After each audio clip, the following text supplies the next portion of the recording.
Hello friends, আসসালামু আলাইকুম। Welcome back to my channel. আশা করি সবাই ভালো আছেন।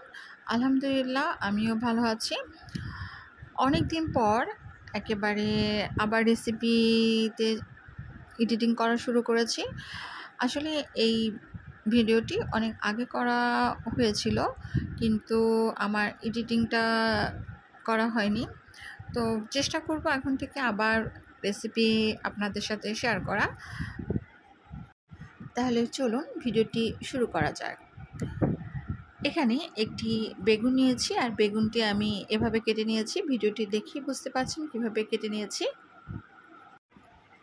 এবার দিয়ে দিলাম হাফ চা চামচ মরিচের গুঁড়া, স্বাদমতো লবণ এবং হাফ চা চামচ হলুদের গুঁড়া।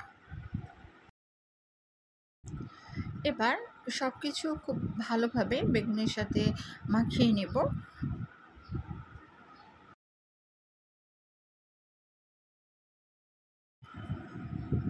ভালোভাবে মাখানো হয়ে গেলে এবার নিয়ে যাব ভাজার জন্য। এবার গ্যাসের উপর একটি ফ্রাই প্যান বসিয়ে দিলাম, আর তাতে দিলাম সয়াবিন তেল। খুব বেশি তেল দেওয়ার প্রয়োজন নেই, যদি প্রয়োজন হয় পরবর্তীতে আবার দিয়ে নিব। আর ভিডিও দেখে বুঝতে পারছেন কতটুকু দিয়েছি। এবার একটি একটি করে বেগুনের যে চাক আমি কেটেছিলাম সেগুলো দিয়ে দিলাম। ভাজার সময় গ্যাসের আঁচটা একটু মিডিয়াম আঁচে রাখবেন।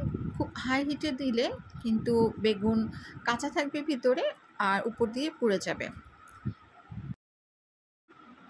এই পর্যায়ে আমার মনে হলো যে কিছুটা তেল প্রয়োজন, তাই কিছুটা তেল দিয়ে নিলাম।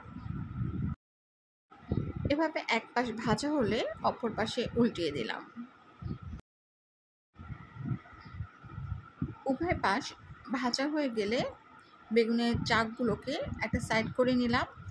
আর এবার এই গরম তেলে দিয়ে দিলাম একটি পেঁয়াজ কুচি এবং 2টি কাঁচামরিচ এভাবে ফালি করে কেটে দিয়ে দিলাম। এবার পেঁয়াজ ও কাঁচামরিচগুলো ভেজে নেব। পেঁয়াজ দ্রুত নরম করার জন্য ঢাকনা দিয়ে দিলাম।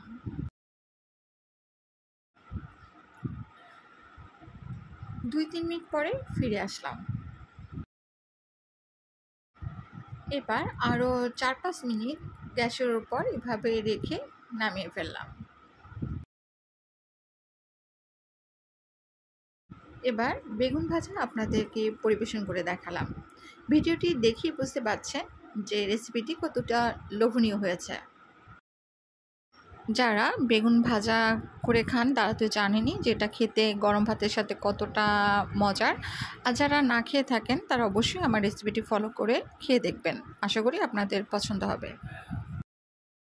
পরবর্তীতে আরও নতুন নতুন রেসিপি দেখার আমন্ত্রণ জানিয়ে আজকের মতো শেষ করছি। আল্লাহ হাফেজ।